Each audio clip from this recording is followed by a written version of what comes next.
नमस्कार प्रिय दर्शकों, आप देख रहे हैं ज्योतिष मंत्र। प्रिय दर्शकों, आज जिस साधना को मैं देने जा रहा हूं वह पूर्ण भौतिक सुख साधनों के लिए जानी जाती है और शीघ्र ही फलीभूत होने वाली ये साधना बहुत ही शक्तिशाली और संपन्न कही जाती है। इस साधना को संपन्न करने से जीवन में हर प्रकार का ऐश्वर्य और सुख साधन प्राप्त होता है, जो कि सहजता से मिलने लगता है। साथ ही इस साधना को करने से व्यक्ति में आकर्षण शक्ति उत्पन्न होने लगती है। किसी भी कार्य के लिए जाए तो उसे निराश नहीं होना पड़ता, अर्थात उसके प्रत्येक कार्य में सिद्धि प्राप्त होने लगती है, प्रत्येक कार्य बनने लगते हैं। प्रत्येक गृहस्थ व्यक्ति को तो एक बार जीवन में इस साधना को अवश्य ही संपन्न करना चाहिए, जिससे कि गृहस्थ सुख का पूर्ण आनंद लेते हुए जीवन व्यतीत कर सके। यदि आप देखने में सुंदर नहीं तो आपको भी ये साधना निश्चित करनी चाहिए, क्योंकि इस साधना को करने से आपके अंदर आकर्षण शक्ति का विकास होगा और आपके प्रत्येक कार्य बनने लगेंगे। यदि कोई व्यक्ति हीन भावना से ग्रस्त है, कोई उसको पूछता नहीं है, समाज में या परिवार में उसकी कोई वैल्यू नहीं है, जिसके कारण वो हीन भावनाग्रस्त हो गया है, तब ऐसे में इस साधना को संपन्न कर स्वयं में आकर्षण शक्ति को जगाया जाता है और लोगों के बीच में अपने आप को लोकप्रिय बनाने का साधन प्राप्त होता है, और जिससे व्यक्ति की सभी के बीच में पूछ होने लगती है, वह सभी का चहेता बन जाता है। और साथ ही इस साधना के प्रभाव से धीरे धीरे आपकी रंग रूप में भी निखार आने लगता है। यदि आप अपनी बातों से लोगों को प्रभावित नहीं कर पाते और आपकी बात को कोई सुनना और समझना चाहता ही नहीं है, तब भी ये साधना निश्चित तौर पर आपके लिए लाभकारी हो सकती है। इस साधना को करने के बाद आपकी बातों को सुना और समझा जाएगा और आप लोगों के बीच में अपनी बात को बड़ी सरलता सहजता के साथ रख सकेंगे। यदि अपने कार्य क्षेत्र पर आप बहुत मेहनत करते हैं, बावजूद इसके आपको आपके काम के लिए सराहना नहीं मिलती, आपको किसी प्रकार का एप्रिसिएशन नहीं मिलता है, तब भी निश्चित तौर पर एक बार ये साधना आपको संपन्न करनी ही चाहिए, जिससे कि आपको आपकी मेहनत का पूरा फल मिले और लोग आपके काम की सराहना करने लगे। यदि आप एक युवा हैं और युवा होते हुए भी आप में कार्य क्षमता नहीं है, ऊर्जा नहीं है, जोश नहीं है, तो फिर ये साधना आपके लिए भी है। आपको भी ये साधना एक बार करनी ही चाहिए, जिससे कि आप में एक नया जोश, एक नया उत्साह उत्पन्न हो और हर कार्य को आप पूर्ण उत्साह और जोश के साथ संपन्न करें, जिससे कि आपकी कार्य क्षमता में निखार हो। जैसे कि बताया, पूर्ण ग्रस्त सुख के लिए ये साधना अनिवार्य है। यदि आप अविवाहित हैं तब भी ये साधना करके आप मनोवांछित जीवन साथी की प्राप्ति कर सकते हैं, जिसके साथ आप गृहस्थ जीवन का पूर्ण आनंदपूर्ण तरीके से बिता सकें और मनोवांछित अपने वर या वधू की प्राप्ति कर सकें। प्रिय दर्शकों, लीलावती अप्सरा साधना जीवन में संपूर्ण सुख वैभव प्रदान करने वाली, जीवन को आनंदपूर्ण बनाने वाली एक साधना है। आइए जानते हैं इस साधना के विषय में, इसका किस प्रकार से विधि विधान करना चाहिए और किस प्रकार के इस साधना को संपन्न किया जा सकता है।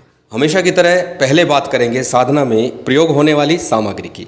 बहुत अधिक सामग्री की आवश्यकता नहीं होगी। इसमें सामग्री क्या चाहिए आपकी स्क्रीन पर दिखाई दे रही है। एक अप्सरा सिद्धि यंत्र चाहिए। यदि लीलावती अप्सरा यंत्र आपको प्राप्त हो तो वो ले लीजिए, नहीं कोई भी अप्सरा सिद्धि यंत्र आप ले सकते हैं, परंतु ध्यान रहे जो भी यंत्र ले वो प्राण प्रतिष्ठित ले, चैतन्य ले। प्राण प्रतिष्ठा विधि में डाल चुका हूं, आप उसे देख करके यंत्र की प्राण प्रतिष्ठा कर सकते हैं। माला की बात करते हैं तो रुद्राक्ष की या फिर स्फटिक की माला, दोनों ही प्रयोग कर सकते हैं। जो भी आपके पास हो वो भी प्राण प्रतिष्ठित हो। इसके अतिरिक्त पुष्पहार आपको रखना है। गुलाब के पुष्पों का एक हार आपको रखना है। 2 हार प्रतिदिन रखिएगा। एक हार पूजा के समय देवी को अर्पण करना है, चित्र रखें उसको या फिर यंत्र रखें उसको। दूसरा हार यदि इस साधना काल के दौरान जब भी देवी प्रकट होगी उसी दिन आपको अर्पण कर देना है। इस साधना का विधान मूलतः चंद्र ग्रहण के समय में अत्यधिक श्रेष्ठ बताया गया है। इसके अतिरिक्त 21-41 दिन की साधना भी है। तो आज हम बात करें 21 दिवसीय साधना किस प्रकार संपन्न कर रहे हैं। इस पूर्ण सामग्री के साथ साथ दूध से बना हुआ नैवेद्य आपको रखना है या फिर पंचमेवा आप रख सकते हैं। जल का एक पात्र आपको रखना है, फल हो, और इसके अतिरिक्त घी का दीपक आपको लगाना है। तिल तेल का दीपक आप प्रयोग कर सकते हैं, श्रेष्ठ होगा यदि घी के दीपक का प्रयोग करते हैं। आसन और वस्त्र की यदि बात करते हैं तो पीले या लाल रंग के दोनों ही प्रकार के आसन वस्त्र आप प्रयोग कर सकते हैं। आसन ऊन का हो, कंबल का हो। वस्त्र आपके भी और चौकी पट्टे पे बिछेंगे वो भी लाल या पीले रंग के ही होने चाहिए। प्रिय दर्शकों, ये थी सामग्री जो इस साधना काल में आपको प्रयोग करनी है। चलिए अब बात करते हैं किस प्रकार से इस साधना को संपन्न करना है। किसी भी शुभ योग सिद्ध मुहूर्त में जिस दिन शुक्रवार पड़ता हो, शुक्रवार हो साथ ही सिद्ध योग मुहूर्त हो, उस दिन आपको यह साधना आरंभ करनी है। रात्रि 10 बजे के बाद में उत्तर मुख होकर के इस साधना को संपन्न किया जाना है। सबसे पहले आसन के ऊपर, पट्टे के ऊपर, चौकी पर कोई भी चीज़ जो आपके पास है उसके ऊपर लाल या पीला जो वस्त्र आपने लिया है उसे बिछा दीजिए। उसके ऊपर देवी का प्राण प्रतिष्ठित यंत्र स्थापित कीजिए, चित्र है तो चित्र भी स्थापित कीजिए, और साथ ही एक जल पात्र अपने पास रखिए शुद्धि आचमन संकल्प हेतु, और साथ में इस जल का क्या करना है उसका प्रयोग भी इस साधना काल में बताया जाएगा। सबसे पहले शुद्धि आचमन के बाद में आपको संकल्प लेना है। शुद्धि आचमन कीजिए, उसके बाद संकल्प लीजिए। दाहिने हाथ में जल लेकर के अपने ऊपर जल छिड़कना है, यंत्र आदि के ऊपर जल छिड़कना है, जो पूजन सामग्री उस पर जल छिड़कना है। यही शुद्धि आचमन है। क्योंकि अनेकों बार बता चुका हूँ, फिर भी प्रश्न आता है कि शुद्धि आचमन होता क्या है। शुद्धि आचमन के बाद में संकल्प लेना है। संकल्प में अपना नाम, अपना गोत्र, उस दिन का तिथि वार नक्षत्र बोलना है, और साथ ही अपना मनोरथ बोलना है किस उद्देश्य से आप साधना कर रहे हैं। तो उद्देश्य यहाँ पर सर्व प्रकार की सिद्धि या कामना हेतु बोलना जो कि श्रेष्ठ रहेगा। साथ ही इस साधना को प्रेयसी के रूप में, प्रेमिका के रूप में संपन्न करना है। किसी भी रूप में संपन्न कर सकते हैं, लेकिन प्रेमिका के रूप में संपन्न करना श्रेष्ठ माना गया है। तो जब आप साधना में संकल्प लें तो उस समय कामना करें कि मैं लीलावती अप्सरा को अपनी प्रेमिका के रूप में, प्रेयसी के रूप में संपन्न करना चाहता हूँ, सिद्ध करना चाहता हूँ, और अपने सभी मनोरथों की पूर्ति हेतु ये साधना कर रहा हूँ। इस प्रकार से आपने संकल्प लेना है। संकल्प का जल जो दाहिने हाथ में अक्षत पुष्प आपने लिए हैं उसे किसी थाली प्लेट में छोड़ दीजिए, या फिर गणेश जी का चित्र आपने रखा हुआ है, यंत्र रखा हुआ है तो उसके ऊपर अर्पित कर दीजिए। उसके पश्चात में सबसे पहले गणेश जी का ध्यान करना है, पूजन करना है। उसके बाद गुरु का ध्यान और पूजन आपको करना है। सूक्ष्म रूप से पंचोपचार रीति से उनका पूजन करना है। तत्पश्चात भगवान शिव का पूजन थोड़ा सा आप कर लीजिए, क्योंकि सभी यंत्र मंत्र तंत्र के अधिष्ठाता भगवान शिव माने गए, इसलिए उनका पूजन भी अनिवार्य रूप से कर लीजिए। उसके बाद लीलावती अप्सरा का जो यंत्र आपने रखा हुआ है उसका पूजन, जो सामग्री आपने रखी है उससे आपको पंचोपचार रीति से पूजन करना है।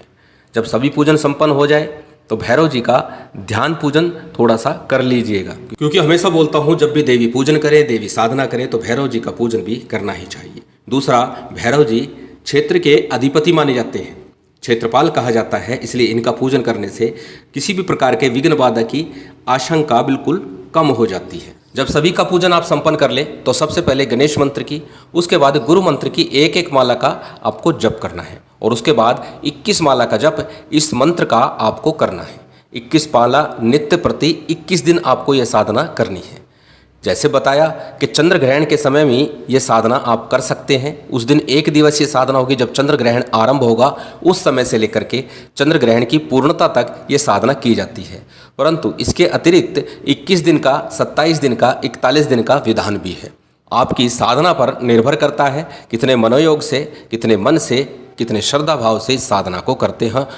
जरूरी नहीं है कि साधना 21 दिन में संपन्न हो सकता है 3 दिन या 7 दिन में भी संपन्न हो जाए, और हो सकता है पहले दिन ही अप्सरा आपके सम्मुख प्रकट हो जाए। तो इसलिए पूर्ण मनोयोग से यह साधना आपको करनी है। मंत्र आपकी स्क्रीन पर दिखाई दे रहा है, एक बार मंत्र को बोल करके मैं बता देता हूँ। ओम हुम हुम लीलावती कामेश्वरी अप्सरा प्रत्यक्ष सिद्धि हुम हुम फट, ये मंत्र है। मंत्र का 21 माला का आपको जप करना है, 21 दिन लगातार करना है। इस प्रकार नित्य प्रति करते हुए मंत्र के बाद में, जप के बाद में आपको देवी का कपूर के साथ में आरती संपन्न करनी है। मात्र 7 बार, 5 बार या 9 बार आपको आरती घुमानी है, और उसके बाद में आपने जो दूध का बना नैवेद्य रखा है, पंचमेवा रखा है, उसे आपको अर्पित करना है। इस प्रकार नित्य प्रति आपको 21 दिन तक लगातार करना है। 21 दिन की जब साधना पूर्ण हो जाए उसके बाद में जितनी भी पूजन सामग्री है आपको प्रवाहित कर देनी है या फिर भूमि में दबा देनी है। और जो जल पात्र आप प्रतिदिन रखते आए हैं उसे आपको पीपल के वृक्ष में नित्य प्रति अर्पण करना है। प्रातःकाल जब साधना से आप निवृत्त होंगे, रात्रि काल में प्रातःकाल जगेंगे, उसके बाद उस जल को ले जा करके पीपल के वृक्ष में डाल के आना है। इस प्रकार ये साधना आपकी संपन्न होती है। प्रत्येक गृहस्थ को एक बार ये साधना अवश्य करनी चाहिए, जीवन में संपूर्ण सुख, आनंद और वैभव के लिए। और उम्मीद करता हूँ ये जानकारी, ये वीडियो आपको अच्छी लगी होगी। यदि अच्छी लगी हो तो कृपया लाइक कीजिएगा। शेयर कीजिएगा। यदि चैनल पे नए हैं तो सब्सक्राइब कर बेल आइकन बटन दबा दीजिएगा। माँ भगवती की विशेष कृपा आप सभी को प्राप्त हो, यही कामना है। जय माता दी, जय श्री राम।